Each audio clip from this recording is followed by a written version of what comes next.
Bonjour.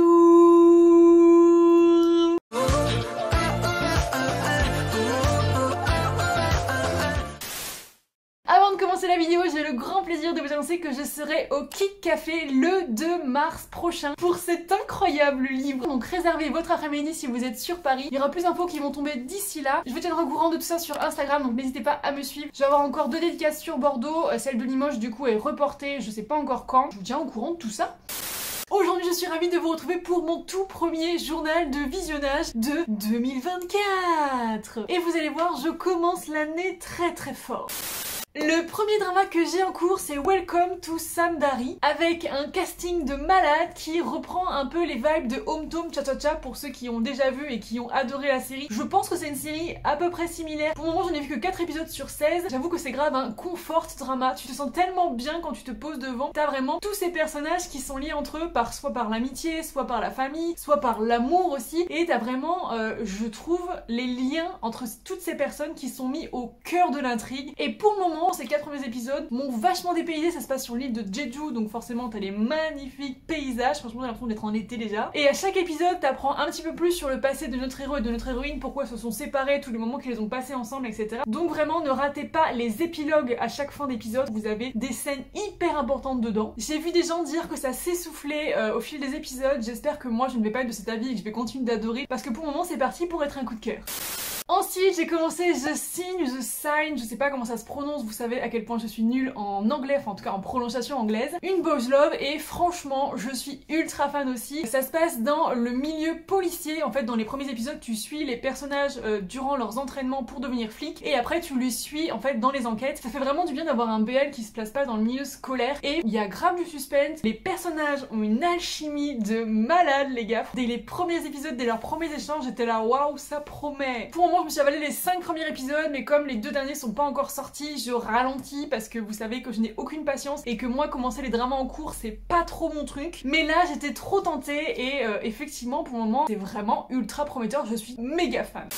Ensuite, je regarde I Am Nobody, qui est sans doute l'ovni de cette liste de visionnage et je pense ça sera sans doute le drama le plus bizarre et le plus original de mon année 2023. Les 2 premiers épisodes m'ont tellement perturbée, en bien je précise, hein, que le soir en fait où j'ai vu les 2 premiers épisodes, j'ai fait que des rêves méga chelous. Genre je me souviens qu'à un moment donné, j'avais des dinosaures en caoutchouc, oui, à taille humaine, qui me poursuivaient dans une école.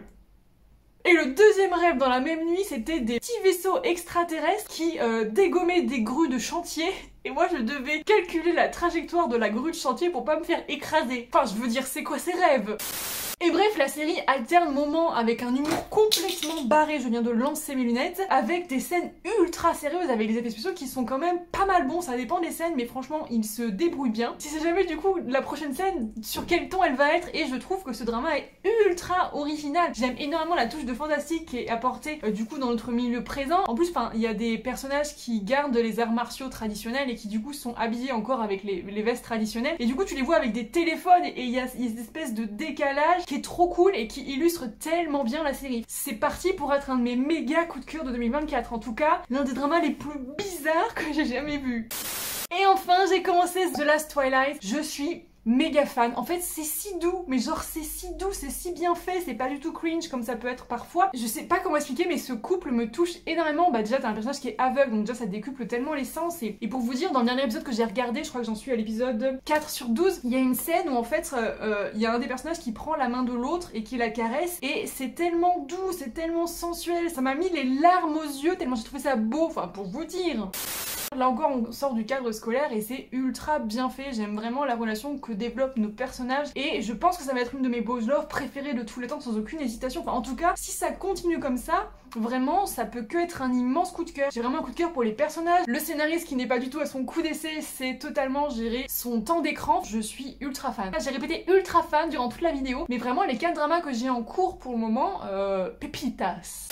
Sachant que depuis le début d'année j'ai quand même terminé je reprends ma liste. Gyeongseong Creature, vous avez mon avis sur la chaîne. J'ai regardé My Demon, pareil, vous avez mon avis sur la chaîne. Death Game, mon avis, faut que je le tourne, ça va arriver sur la chaîne et vous allez voir, j'ai adoré, mais il y a des trucs qui m'ont posé problème. J'ai regardé un petit drama chinois, un Ocean Love Song, que j'ai adoré aussi. J'ai regardé Yu Yu Hakusho, dont j'ai hâte de vous parler. Pareil, a été un petit coup de cœur, c'est tellement original, ça sort tellement en fait de ce que j'ai l'habitude de regarder d'habitude. Et enfin, j'ai terminé aussi Familiar Stranger, pardon pour mes prononciations, un petit drama chinois également très qualitatif dont j'ai hâte de vous parler. Cette année de visionnage s'annonce vraiment très bien. Les prochains dramas que j'ai décidé que je commençais, ce sera Moving, Gap, parce que vous m'avez vraiment encouragé à le continuer. J'avais commencé le premier épisode dernière et ça m'avait vraiment pas... Mais bon, vous m'avez encouragé à le continuer, donc je vais le continuer. Et puis on a tellement pas de Girls Love que je vais essayer d'abaisser mes attentes pour lui donner vraiment une chance. Il y a le petit Boys Love japonais If It's With You. Enfin, j'ai une liste à rallonge, mais vraiment les trois vraiment que je veux commencer